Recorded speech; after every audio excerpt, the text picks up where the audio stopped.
तो उन सभी के लिए भी जोरदार करतल ध्वनि से सम्मान करें और राहुल भैया अपना प्रश्न रखेंगे। हाँ, आप लोग पहुंचो, नीचे पहुंचो भैया लोग, जाओ। चलिए राहुल भैया रखो प्रश्न। सर्वप्रथम जैन संघ पुणे के 33 युवकों, जिसमें ब्रह्मचारी भैया लोग भी शामिल हैं, और 172 सराग भाई जो आए हुए हैं सम्मेद शिखर की यात्रा, उनके सभी के माध्यम से आपके चरणों में बारंबार नमोस्तु नमोस्तु नमोस्तु।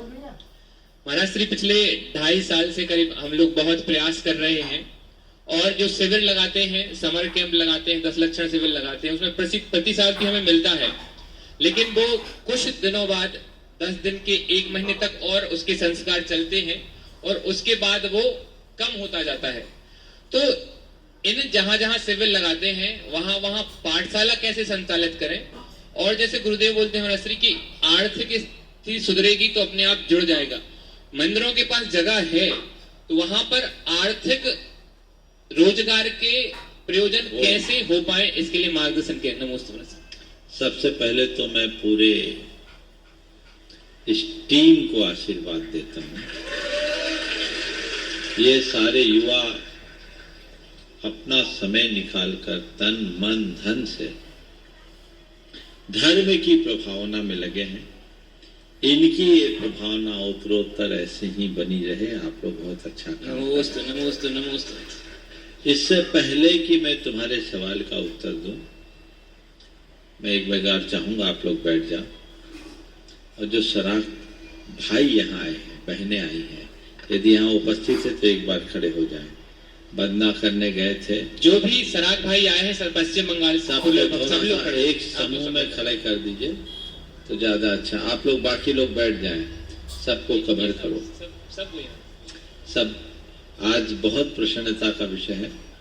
172 लोग एक साथ आए और बरसते पानी में इन लोगों ने वंदना की। मैं सबसे पहले तो इन भाइयों से कहना चाहूंगा कि भैया तुम लोग मूल जैन हो, इसे पहचानो। तुम मूलतः जैन हो। सराग शब्द श्रावक का अपभ्रष्ट रूप है। ये पूरा क्षेत्र तीर्थंकरों का विहार स्थल रहा है, खासकर भगवान पार्श्वनाथ का। हमारे 24 तीर्थंकरों में से 20 तीर्थंकरों ने यहां से निर्वाण प्राप्त किया। इससे जुड़े हुए पूरे इलाके में आप लोग ही उनके सेवक और अनुयायी थे। इस बात को आपको समझना है और अपने मूलभूत संस्कृति को फिर से उद्घाटित करना है। देश काल की परिस्थिति, सानिध्य संपर्क का अभाव हमें दूर कर देता है, लेकिन ये बहुत अच्छा समय है। विगत दिनों ज्ञान सागर जी महाराज ने भी बहुत प्रयास किया और अब फिर से ये प्रयास शुरू हुआ है, तो आप सबको वापस अपने पुराने गौरव को जागृत करना चाहिए। इन लोगों के नाम में आदि देव, अजित देव, पार्षदेव, अनंत देव आदि नाम है, इनके गोत्र हैं। देश भर के किसी जैनियों की पहचान उनके तीर्थंकरों के नाम से नहीं है, उनके गोत्र से नहीं, उनके गोत्र दूसरे हैं। इन सब के गोत्र में भगवान जुड़े हैं। इस बात का द्योतक है कि ये बहुत प्राचीन काल से जैनत्व से जुड़े हैं। तो मैं इन सभी युवाओं, सब ज्यादातर युवाएं हैं, महिलाएं हैं, बच्चे हैं, इन सब से मैं कहना चाहूंगा अपने गौरव को जगाओ। जैन धर्म के मर्म को पहचान कर जैनत्व को अपने अंदर उद्घाटित करो, जिससे अपने जीवन का उद्धार कर सको। तीर्थंकरों के मार्ग का अनुसरण करते हुए तीर्थंकरत्व को प्राप्त कर सको। हमें बीच में कहीं नहीं अटकना। धर्म के मर्म को समझते हुए भाव भ्रमण से मुक्त होना है। हमारी बात समझ पाने की नहीं, आमी बांग्ला भालू करे बोलते पारे ना, एकटू एकटू बोलचे, है ना। इसलिए हिंदी आपनारा बुझते पाले। हाँ हाँ, तो मैं कह रहा हूं कि अपने मूल से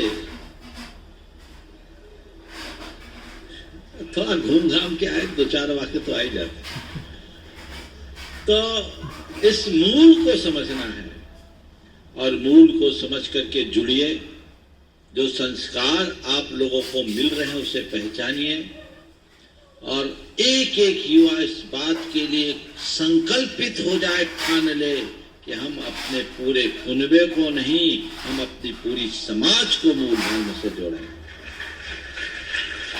गौरांग बहुत वर्षों से जुड़ा है, पिछले 20 वर्षों से मैं उसे जानता हूँ, बहुत निष्ठावान कार्य करता है। मैं कहना चाहता हूँ, लेकर आए हो एक ऐसा कार्यक्रम बनाओ, हर हफ्ता एक ग्रुप, 2 ग्रुप, 100-150 लोगों का है। और सुभाष जी, इनके आने जाने की पूरी व्यवस्था कीजिए, रहने की व्यवस्था कीजिए, ताकि वे लोग तीर्थ की वंदना कर सके, गुरु का आशीर्वाद ले सके। और ये व्यवस्था होगी, आप लोग आना शुरू कीजिए, उसकी एक योजना बनाइए। जैन संघ के लोगों से भी मैं कहूँगा, पूरी कार्य योजना बनाइए।